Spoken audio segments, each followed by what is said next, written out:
Plouă torențial în Cipru. Ce toarnă! Cu picături super mari. Mamă, Dănuța! Dănuța! Până aici ne-a fost. Iubire. Mamă. Până aici ne-a fost. Mamă, Ce facem? Mai stăm aici? Mergem în București? Așteptăm să se oprească. Cum stă fetița după ce se oprește ploaia în nisipul umed? Sper, o să stea. Mamă, dar fii atent ce toarnă! Uite-te în dreapta, e super ceață din cauza...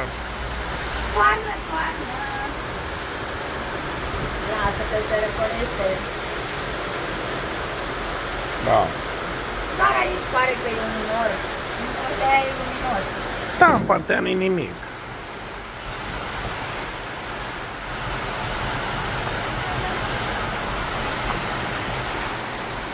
Mamă, am prins și ploaie. Ne-a stricat planul, noi mergeam la magazin. Păi o să mergem. Ce plan aveam noi Aveam astăzi? planul să mergem la magazin, să ne luăm să ne facem sandvișuri, să mâncăm. Și după aceea să plecăm așa, pac, pac, pac, voinicește, către Nissi Beach. Da. Nissi Beach este o plajă superbă. Da, o să vă ducem. E la vreo 2 km jumate. Plajă. 2 kilometri de noi. Da. Și este și o insulă acolo. Faină rău. Da. Și voiam să vă ducem pe insulă, de fapt. Dar oamenii vor să știe, tu de ce ai răgușit? Am răgușit pentru că am dormit cu vechitura asta de aer condiționat. Cu Cu vechitura asta, Care uitați-vă vechitura? ce aer condiționat avem. Păi da, ca să nu sufle în ceafă, dar tot Nu ne-a mai suflat. suflet deloc.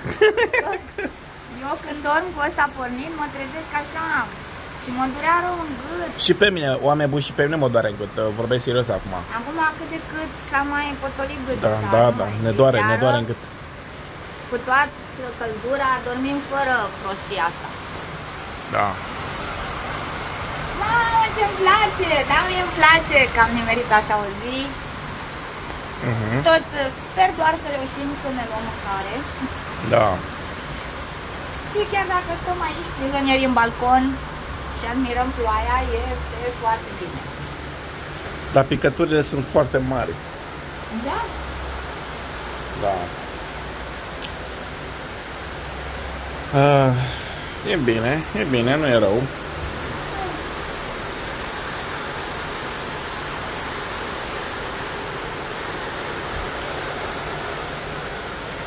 E frumos.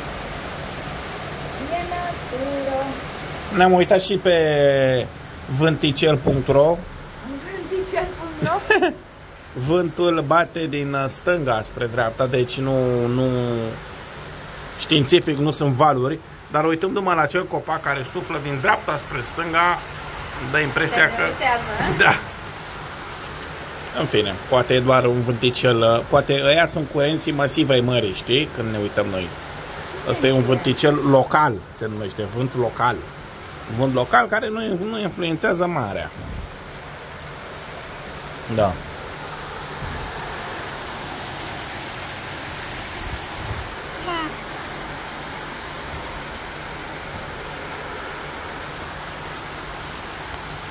E ploaie de vară, n-are cum să țină mult. Păi, da, putem să stăm lungiți un pic, Dănuța. Stăm lungiți. Stăm lungiți.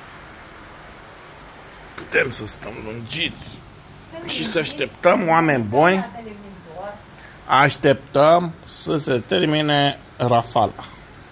Da, televizorul acesta nu are telecomandă. Și în ce limbă vrei să te uiți tu la televizor? În limba cipriotă, bineînțeles. Da. În limba lui.